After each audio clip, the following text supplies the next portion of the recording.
વિદ્યાર્થી મિત્રો, ધોરણ 11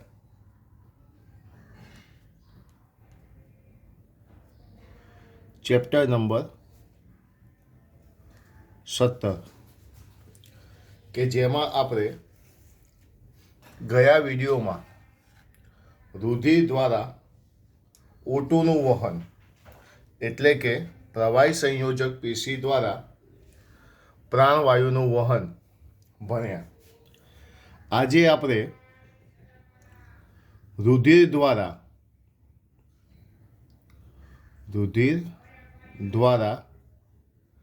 CO2નું વહન જોઈશું. રુધિર દ્વારા CO2નું વહન એટલે કે પ્રવાહી સંયોજક પેશી દ્વારા અંગાર વાયુનું વહન. CO2 એટલે કયો વાયુ કહેવાય છે? અંગાર વાયુ. ઓકે, તો હું અહીંયા એમ કહીશ કે રુધિર દ્વારા CO2નું વહન બે પ્રકારે થાય. રુધિર દ્વારા CO2નું વહન. તો રુધિર દ્વારા CO2નું વહન બે પ્રકારે થાય. એક, ભૌતિક દ્રાવણ સ્વરૂપે અને બે, રાસાયણિક સંયોજન સ્વરૂપે. પહેલું,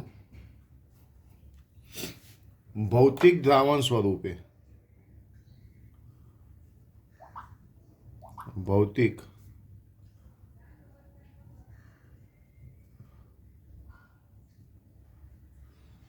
અને બીજું રાસાયણિક સંયોજન સ્વરૂપે. રુધિર દ્વારા CO2નું વહન બે પ્રકારે થાય છે. એક, ભૌતિક દ્રાવણ સ્વરૂપે અને બે, રાસાયણિક સંયોજન સ્વરૂપે. હવે ભૌતિક દ્રાવણ સ્વરૂપે જે થાય છે એ ફક્ત 10% થાય છે, જ્યારે રાસાયણિક સંયોજન સ્વરૂપે જે થાય છે એ 90% થાય છે. ભૌતિક દ્રાવણ સ્વરૂપે કેટલા ટકા? 10%. આ 10% સ્વરૂપે થાય છે. અહીં હું એક વાક્ય લખીશ કે જો 10% કરતાં વધારે થાય તો, જો 10% કરતાં વધુ થાય તો રુધિરની pH 7.4 થી ઘટીને રુધિરની pH કેટલી છે? 7.4. રુધિરની pH 7.4 થી ઘટીને 4.5 થાય, જે સજીવ માટે ઘાતક નીવડે.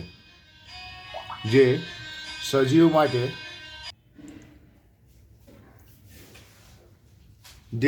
માટે ઘાતક નીવડે અને સજીવ મૃત્યુ પણ પામી શકે છે. તો રુધિર દ્વારા CO2નું વહન બે પ્રકારે થાય છે, ભૌતિક દ્રાવણ સ્વરૂપે અને રાસાયણિક સંયોજન સ્વરૂપે. ભૌતિક દ્રાવણ સ્વરૂપે 10%, રાસાયણિક સંયોજન સ્વરૂપે 90%. આજે રાસાયણિક સંયોજન સ્વરૂપે જે છે એ બે પ્રકારે થાય છે. રાસાયણિક સંયોજન સ્વરૂપે જે છે એ બે પ્રકારે થાય છે, જેમાં પહેલું છે કાર્બોમિનો સંયોજન સ્વરૂપે અને બીજું છે બાયકાર્બોનેટ સ્વરૂપે. રાસાયણિક સંયોજન સ્વરૂપે જે છે એ બે પ્રકારે છે. એમાં પહેલું છે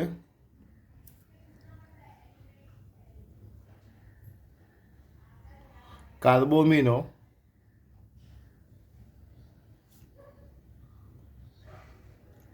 સંયોજન સ્વરૂપે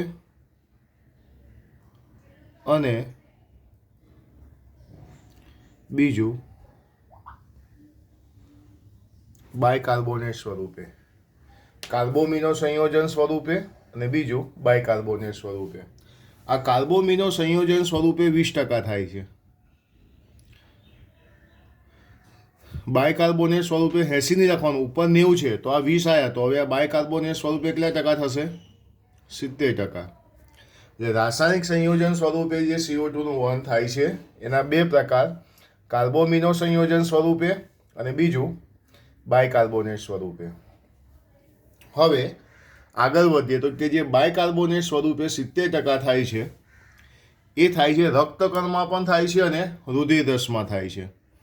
એટલે અહીંયાથી એના બે ભાગ પડશે.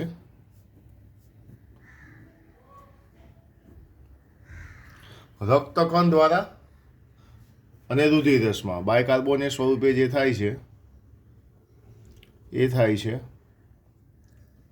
રક્તકણમાં અને રુધિરરસમાં.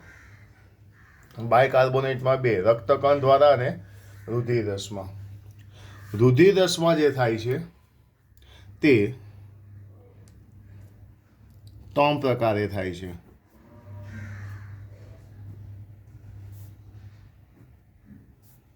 રુધિરરસમાં જે થાય છે એ 3 પ્રકારે થાય છે. એક, બફર સંયોજન દ્વારા.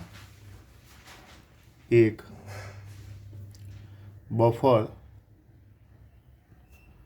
સંયોજન દ્વારા. બીજું, પ્રોટીન સ્વરૂપે. બીજું, પ્રોટીન સ્વરૂપે.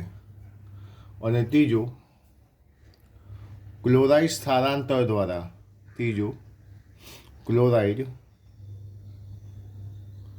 સ્થળાંતર દ્વારા. રક્તકણમાં અને બીજું કયું? રુધિરરસમાં. રુધિરરસમાં જે છે એ બફર સંયોજન દ્વારા, પ્રોટીન સ્વરૂપે અને ક્લોરાઇડ સ્થળાંતર દ્વારા થાય છે. તો આ જે ચાર્ટ જે છે એકવાર જોઈ લો બધા. રુધિર દ્વારા CO2 નું વહન બે પ્રકારે, ભૌતિક અને રાસાયણિક સંયોજન સ્વરૂપે. રાસાયણિક સંયોજન સ્વરૂપેમાં કાર્બોમિનો અને બાયકાર્બોનેટ. બાયકાર્બોનેટમાં રક્તકણ અને રુધિરરસ, અને રુધિરરસમાં જુઓ બફર સંયોજન દ્વારા, બીજું પ્રોટીન સ્વરૂપે, અને ત્રીજા નંબરમાં આપણે જોઈશું ક્લોરાઇડ સ્થળાંતર દ્વારા. જોઈ લો ચાર્ટ એકવાર.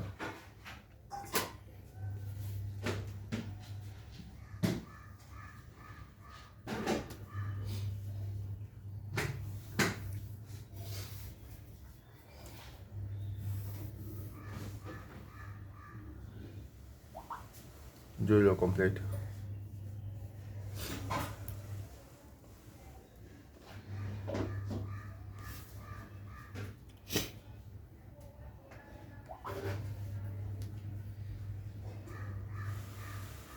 ઓકે. હવે કેટલીક આપણે નોંધ જોઈશું. એમાં સૌથી પહેલા નંબરની નોંધ, કાર્બનિક એનહાઇડ્રેજ ઉત્સેચક. કાર્બનિક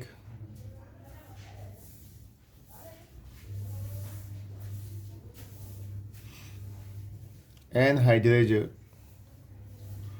ઉત્સેચક પ્રતિવર્તી ઉત્સેચક છે. પ્રતિવર્તી ઉત્સેચક છે જે રક્તકણમાં નિર્માણ પામે છે. જે રક્તકણમાં નિર્માણ પામે છે. તો કાર્બનિક એનહાઇડ્રેસ ઉત્સેચક છે એ પ્રતિવર્તી ઉત્સેચક છે. પ્રતિવર્તી ઉત્સેચક એટલે પ્રક્રિયકનું નિપજમાં અને નિપજનું પ્રક્રિયકમાં રૂપાંતર કરી શકે છે. આ ઉત્સેચકનું નિર્માણ ક્યાં થાય છે? રક્તકણમાં થાય છે. એના પછી ક્લોરાઇડ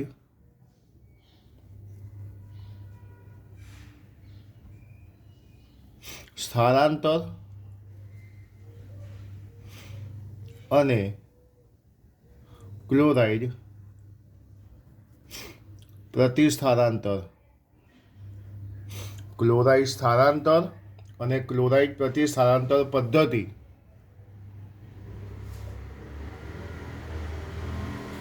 હેમ્બર્ગર પદ્ધતિ તરીકે ઓળખાય છે. હેમ્બર્ગર પદ્ધતિ તરીકે ઓળખાય છે. ક્લોરાઇડ સ્થળાંતર અને ક્લોરાઇડ પ્રતિસ્થળાંતર પદ્ધતિ હેમ્બર્ગર પદ્ધતિ તરીકે ઓળખાય છે. ચલો, 2 નોંધ થઈ. ત્યાર પછી રક્તકણની દિવાલ.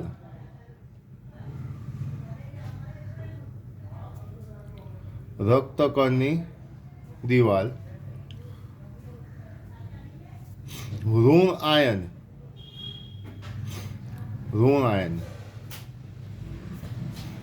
માટે પ્રવેશશીલ છે. ઋણ આયન માટે કેવી છે? પ્રવેશશીલ છે. જ્યારે રક્તકણની દિવાલ જે છે એ ધન આયન માટે અપ્રવેશશીલ છે. ફરીથી એકવાર, રક્તકણની દિવાલ ઋણ આયન માટે એટલે કે Cl- HCO3- આ ઋણ આયન છે, એના માટે પ્રવેશશીલ છે. જ્યારે Na+, K+ આયનો માટે અપ્રવેશશીલ છે. કોના માટે પ્રવેશશીલ અને કોના માટે અપ્રવેશશીલ એ પણ ધ્યાનમાં રાખવાનું. ત્યાર પછી ચોથા નંબરનું જોઈએ.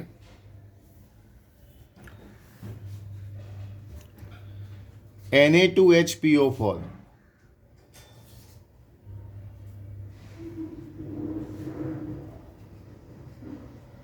આને શું બોલાય?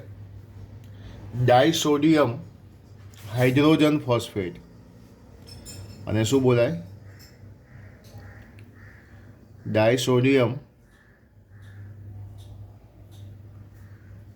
હાઇડ્રોજન ફોસ્ફેટ બોલાય. Na2HPO4 ડાયસોડિયમ hydrogen phosphate. અને બીજો લખું છું NaH2PO4. આને શું બોલાય? Sodium dihydrogen phosphate.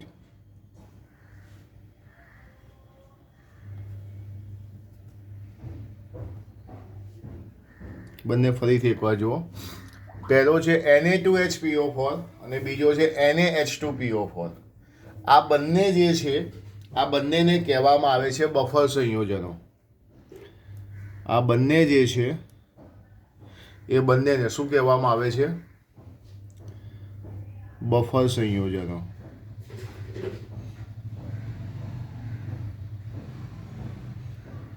ચલો, કેટલી નોંધ થઈ? 4 નોંધ. કાર્બનિક એનહાઇડ્રેટ પ્રતિવર્તી ઉત્સેચક છે જે રક્તકણમાં નિર્માણ પામે છે. ક્લોરાઇડ સ્થળાંતર અને ક્લોરાઇડ પ્રતિસ્થળાંતર પદ્ધતિ હેમ્બર્ગર પદ્ધતિ તરીકે ઓળખાય છે. રક્તકણની દિવાલ ઋણ આયન માટે પ્રવેશશીલ, જ્યારે ધન આયન માટે અપ્રવેશશીલ છે. ઋણ આયન કયા, ધન આયન કયા, એક ખાસ ધ્યાન રાખજો. એના પછી આવ્યું બફર સંયોજનોના ઉદાહરણ.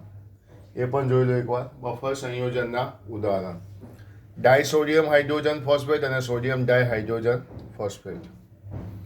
એના પછી 5મા નંબરની પ્રત્યેક 100 ml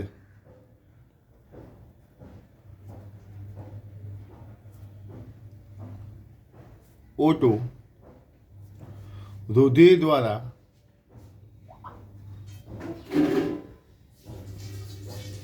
વાયુકોષ્ઠમાં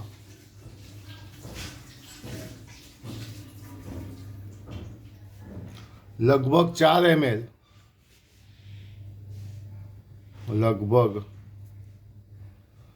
4 ml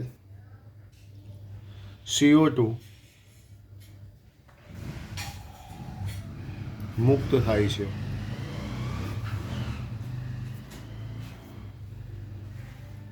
પ્રત્યેક 100 ml O2 રુધિર દ્વારા વાયુકોષમાં લગભગ 4 ml CO2 મુક્ત થાય છે. આ 5 ખૂબ મહત્વની નોંધ છે, જોઈ લો એકવાર.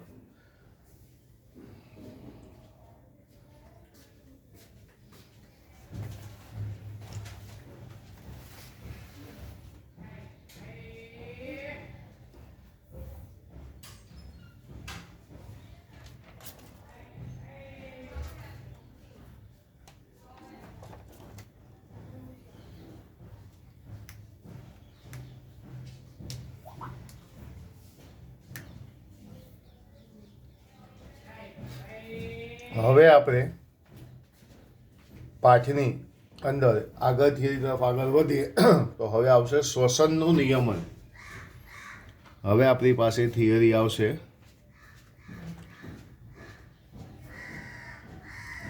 કે શ્વસનનું નિયમન. કે શ્વસનનું નિયમન 2 પ્રકારે થાય છે.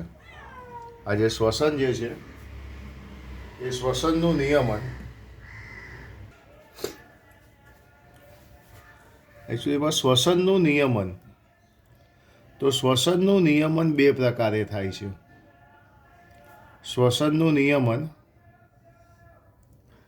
2 પ્રકારે થાય છે. એમાં પહેલું ચેતા નિયમન. પહેલું આવશે ચેતા નિયમન અને બીજું આવશે રાસાયણિક નિયમન.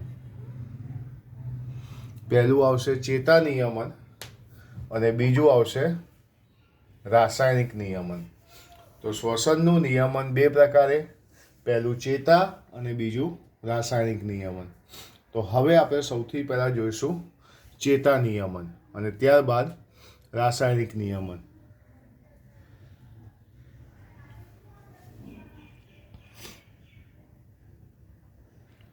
તો અહીંયા આપણે લખીશું ચેતા નિયમન.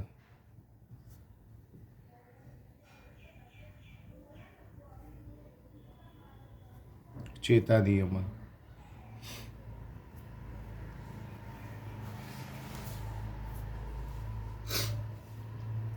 એક સિદ્ધાંતને આધારે શ્વસન કેન્દ્રનો આદેશ ચેતા નિયમનમાં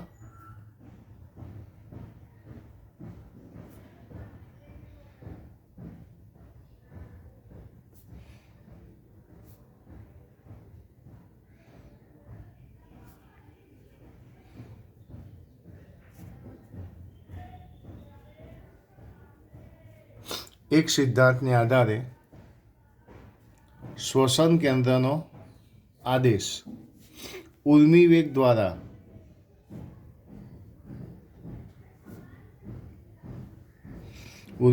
દ્વારા વેગસ ચેતાની મદદથી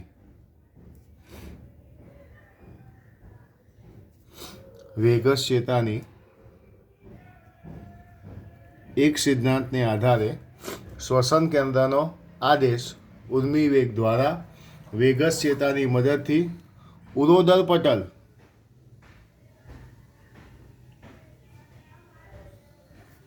અને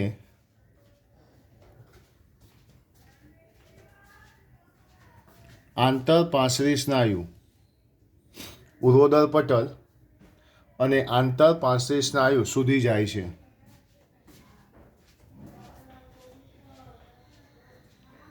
એક સિદ્ધાંતને આધારે શ્વસન કેન્દ્રનો આદેશ ઉર્મિવેગ દ્વારા વેગસ ચેતાની મદદથી ઉરોદર પટલ અને આંતરપાંસળી સ્નાયુ સુધી જાય છે.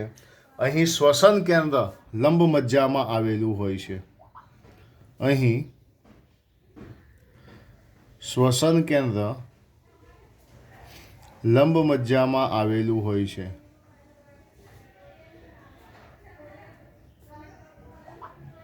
લંબ મજ્જામાં આવેલું હોય છે. ચલો ચેતા નિયમન એમાં પહેલું, એક સિદ્ધાંતને આધારે શ્વસન કેન્દ્રનો આદેશ ઉર્મિ વેગ દ્વારા વેગસ ચેતાની મદદથી, વેગસ ચેતા એ શું છે? તો વેગસ ચેતા એ 10મી મસ્તિષ્ક ચેતા છે. મનુષ્યમાં 12 મસ્તિષ્ક ચેતાઓ આવેલી હોય તેમાંની 10મી મસ્તિષ્ક ચેતાનું નામ શું છે? વેગસ ચેતા. એટલે વેગસ ચેતામાં શું લખીશું? વેગસ ચેતા એટલે એવું લખી શકાય 10મી મસ્તિષ્ક ચેતા, 10મી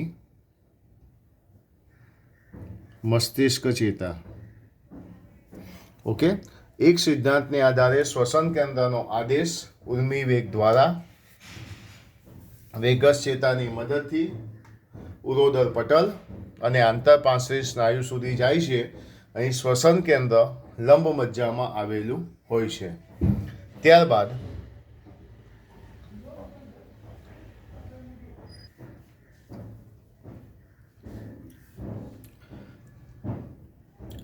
બીજા સિદ્ધાંતને આધારે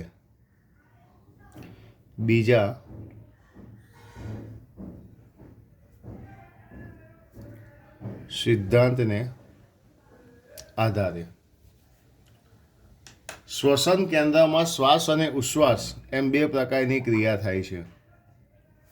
શ્વસન કેન્દ્રમાં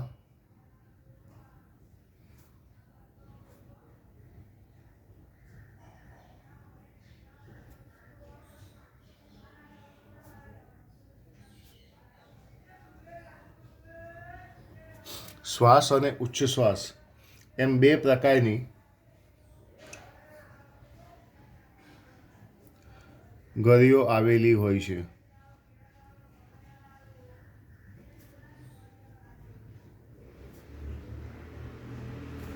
જે અરસપરસ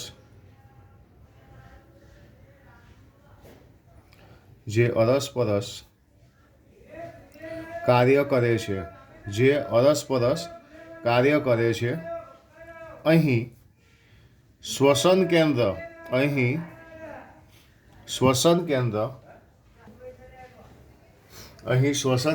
મસ્તિષ્ક સ્તંભમાં આવેલું હોય છે.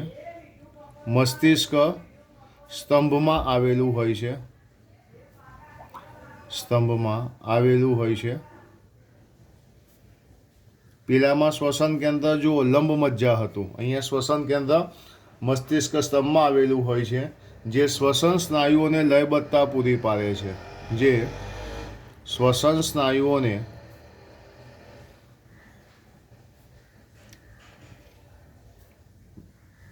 લયબદ્ધતા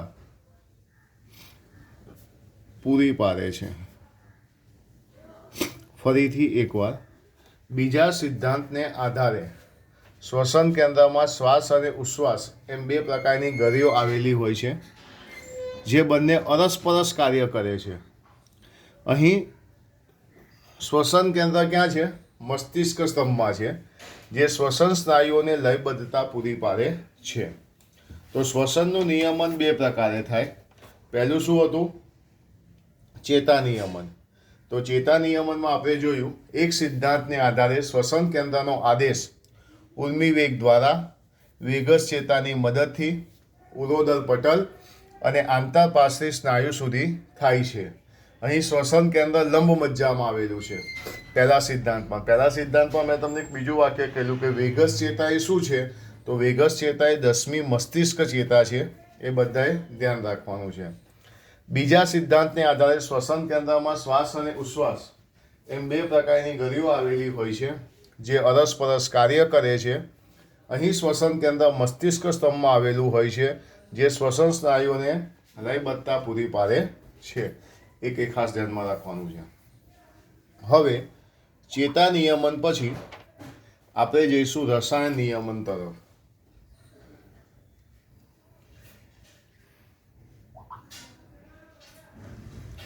અહીંયા આપણે લખીશું રસાયણ નિયમન.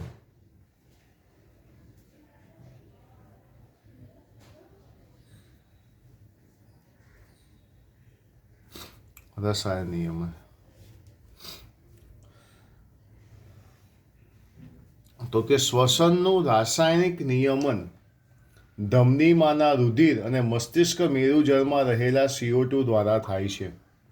શ્વસનનું રાસાયણિક નિયમન કોના દ્વારા થાય છે? તો પહેલાં હું અહીંયા લખીશ શ્વસનનું રાસાયણિક નિયમન ધમનીમાંના રુધિર, ધમનીમાં રહેલા રુધિર અને મસ્તિષ્ક મેરુજળમાંના CO2 દ્વારા થાય છે. તો શ્વસનનું રાસાયણિક નિયમન રુધિર અને CO2 દ્વારા થાય. રુધિર અને CO2. રુધિર ક્યાંનું? તો કે ધમનીમાં રહેલા રુધિર અને મસ્તિષ્ક મેરુજળમાં રહેલા CO2 દ્વારા થાય છે. અહીં એવું લખીશ મગજ, ધમની કમાન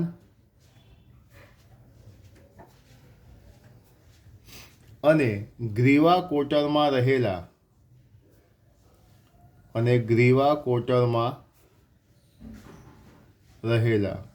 મગજ, ધમની કમાન અને ગ્રીવા કોટરમાં રહેલા રસાયણો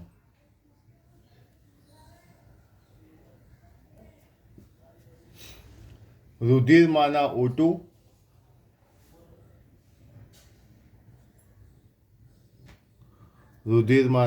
O2 CO2 અને pHના પ્રમાણને તપાસે છે. મગજ, ધમની કમાન અને ગ્રીવા કોટરમાં રહેલા રસાયણો રુધિરમાંના O2, CO2 અને pHના પ્રમાણને શું કરે છે? તપાસે છે. તો આ થયું રસાયણ નિયમન, કે શ્વસનનું રાસાયણિક નિયમન ધમનીમાંના રુધિર અને મસ્તિષ્ક મેરુજળના CO2 દ્વારા થાય છે. મગજ, ધમની કમાન અને ગ્રીવા કોટરમાં રહેલા રસાયણો રુધિરમાં રહેલા O2, CO2 અને pHના પ્રમાણને તપાસે છે.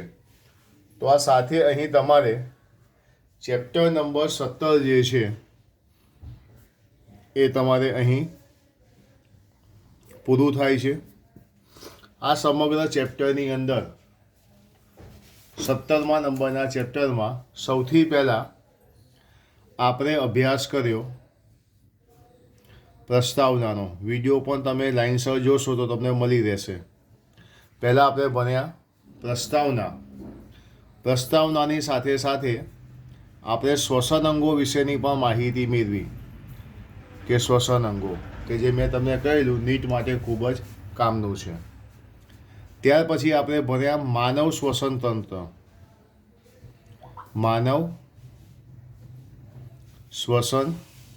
તંત્ર, કે જેની અંદર આપણે મુખ, કંઠનળી, અન્નનળી, આપણે નાસિકા કોટર, કંઠનળી, સ્વરપેટી, શ્વાસનળી, શ્વાસવાહિની, શ્વાસવાહિકા, વાયુકોષ, ફેફસા, આ બધાનો આપણે અભ્યાસ કર્યો. શ્વસન તંત્રની વાત કરીએ. એના પછી આપણે અભ્યાસ કર્યો શ્વાસોશ્વાસની પ્રક્રિયાની અંદર કોણ કોણ ભાગ ભજવે છે. એમાં આપણે ભાગ કર્યો શ્વાસોશ્વાસની ક્રિયામાં ઉરોદર પટલ અને પાંસળીઓ જે ભાગ ભજવે છે તેનો આપણે અભ્યાસ કર્યો. એના પછી આપણે જોયું શ્વાસ અને ઉચ્છ્વાસના ક્રમિક તબક્કાઓ. શ્વાસ અને ઉચ્છ્વાસના ક્રમિક તબક્કાઓ. શ્વાસ અને ઉચ્છ્વાસના ક્રમિક તબક્કાઓ પછી શ્વસન તંત્રની અનિયમિતતાઓ.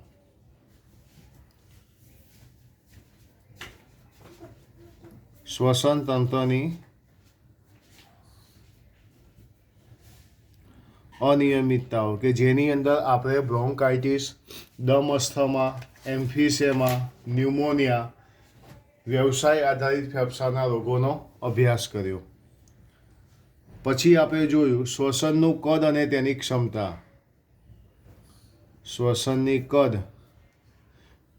અને ક્ષમતા હતો TV, IRV, ERV, RV, ICC, FIC, VC અને ટીએલસીનો અભ્યાસ કર્યો.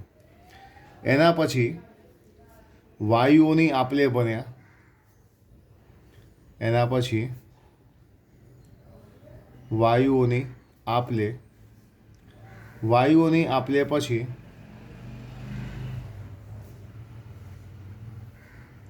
રુધિર દ્વારા O2નું વહન, રુધિર દ્વારા CO2નું વહન, રુધિર દ્વારા O2નું વહન, રુધિર દ્વારા CO2નું વહન, એનો આપણે અભ્યાસ કર્યો. O2 CO2ના અભ્યાસ પછી જોયું આપણે શ્વસનનું નિયમન. એના પછી આપણે જોયું શ્વસનનું નિયમન.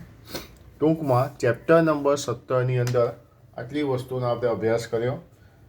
એ બધાએ ખાસ આજના વિડીયોની અંદર શ્વસનનું નિયમન, CO2નું વહન, એ બધા જે મુદ્દા જે છે એ બધા મુદ્દા પીડીએફમાં મોકલ્યું છે એ પ્રમાણે જોઈ લેવાના છે અને તૈયાર કરવાના છે.